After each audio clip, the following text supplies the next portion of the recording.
Jared Polin, FroKnowsPhoto.com, and this is your There's White Things in the Air Photo News Fix.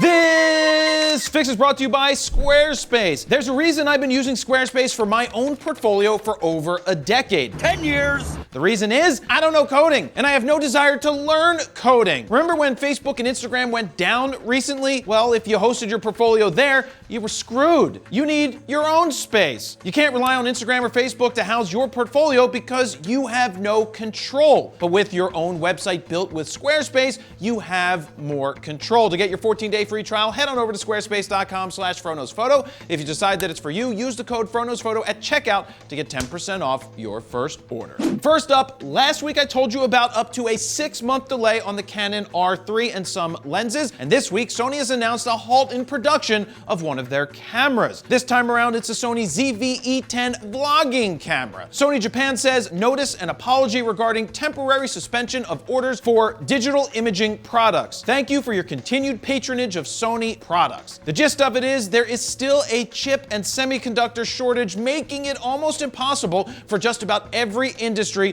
from cameras to cars to interactive sex toys. What did he say? To ramp up their production. Or on the flip side, maybe nobody wanted the ZV-E10 and they can shift its semiconductors to cameras that people actually want. Now, I'm not sure if that's a fact. I just think that it's an okay camera, but how many people actually want it? Probably a lot, but what do I know? But it does make sense to halt production of that line and move chips and conductors to more important products. Speaking of delays, Nikon has said that the Z9 would be out in 2021. We're at now. And they seem to be cutting it mighty close in regards to getting it shipped in 2021. When? According to Nikon Japan, the camera will be released on December 24th. Well, it's Christmas Eve. What are they gonna do? Deliver it by sleigh or something?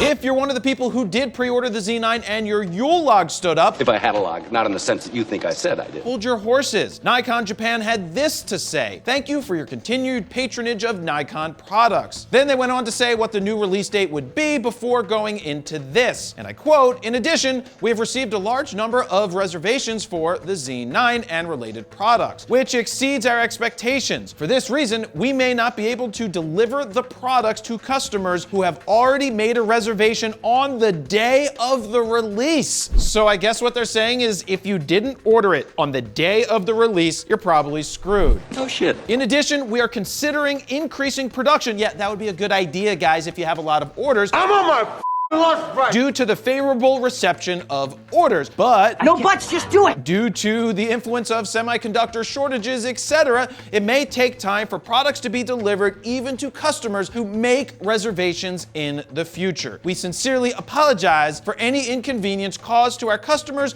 who are waiting for this product. We will do our utmost to deliver the product as soon as possible, and we appreciate your understanding. Well, I don't understand, Nikon. You had one job.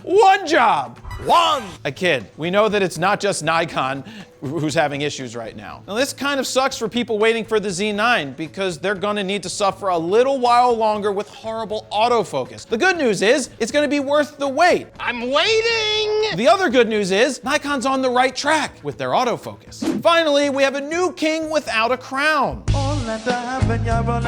DxOMark has crowned the Canon R3 as the best low-light performer in their full-frame sensor database. The score? What's the number? A 96. The only problem is DxO scores still mean absolutely nothing in the real world.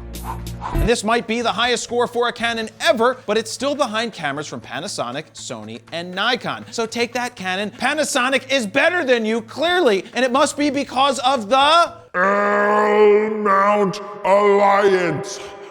that I've heard nothing about for the last year. Yeah, it's a work in progress. DxO said, while we have to wait and see what form a possible top-of-the-range EOS R1 takes, the Canon EOS R3 is certainly a compelling contender for its intended market. Not only does it have excellent dynamic range at key low, mid, and high sensitivities, it has the best low-light performance of any full-frame camera in our database. This makes the Canon EOS R3 a very attractive option for Canon EOS 1D X Mark III users transitioning over to Canon's mirrorless mirrorless RF system, and it's a solid option for any photographer new to the Canon brand. Now, I don't disagree with that at all. The R3 in my real-world usage has been fantastic. I just wish that it had more resolution and was an R1 already. And there you have it. That may be your last fix for the year, and if it is, thank you guys very much for all of your continued support. To check out the last fix, go ahead and click on the screen right here. Don't forget to like, share, comment, and subscribe, and that's where I'm gonna leave it. Jared Polin, FroKnowsPhoto.com. See ya.